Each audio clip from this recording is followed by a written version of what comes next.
साँखुबाट जर्सिङ पौवा जाने क्रममा लप्सीफेदी भन्ने ठाउँको यो सुन्दर रमणीय नारायणेश्वर महादेव मन्दिर परिसरमा आइपुगेका छौँ। यहाँ साह्रै राम्रो छ र रमाइलो पनि। यहाँ झरना स्विमिङ पुलहरू पनि प्राकृतिक साह्रै रमाइलो ठाउँ। यहाँ स्वस्थानी माता व्रत बसेको ठाउँ, गुफा पनि रहेको छ। यतातिर साह्रै रमाइलो।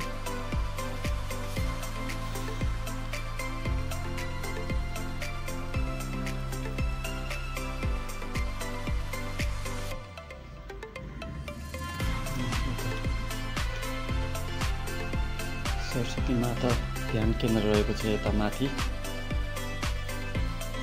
यो हाइकिङहरू जाने रमाइलो ठाउँ छ।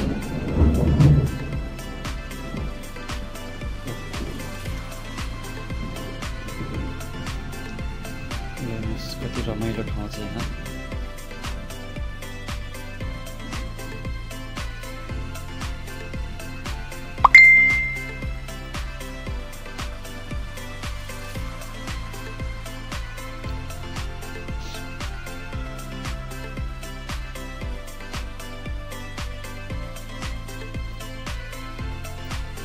वनदेवी गुफा तथा ध्यान केन्द्र रहेको छ भने यता अब हामी ध्यान केन्द्रतिर लाग्दैछौँ।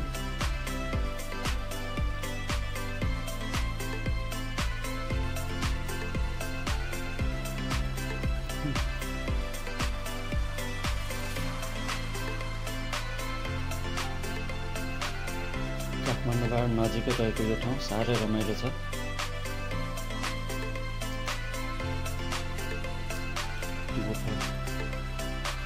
गुफा पनि छिर्यो है साथीहरू,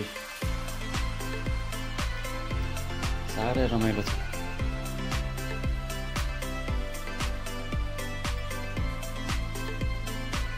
गर्मी मौसममा स्विमिङ पनि खेलेर रमाइलो गर्नु यस ठाउँ रमाइलो रहेछ।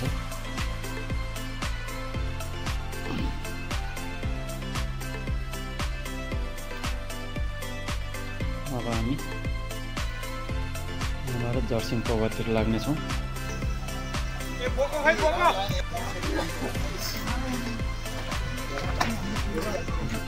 जर्सिङ पौवाको गणेशमान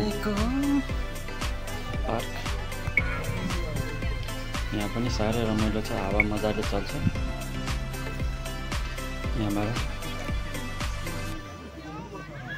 काठमाडौँको धुवा धुलोबाट टाढा रहन साह्रै रमाइलो छ।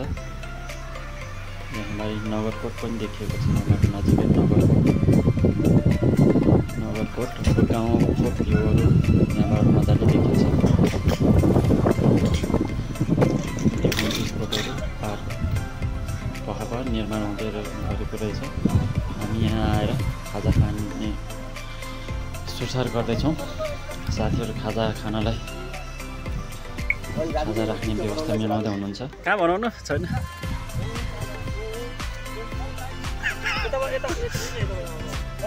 सरहरू रमाइलो गर्दै हुनुहुन्छ, इन्जोय गर्दै हुनुहुन्छ गणेशमान सिंह पार्कमा। यहाँबाट हामी नाङ्गेबारी साइडतिर लाग्छौँ अर्को केही देरमा। र हाम्रो आजको यात्रा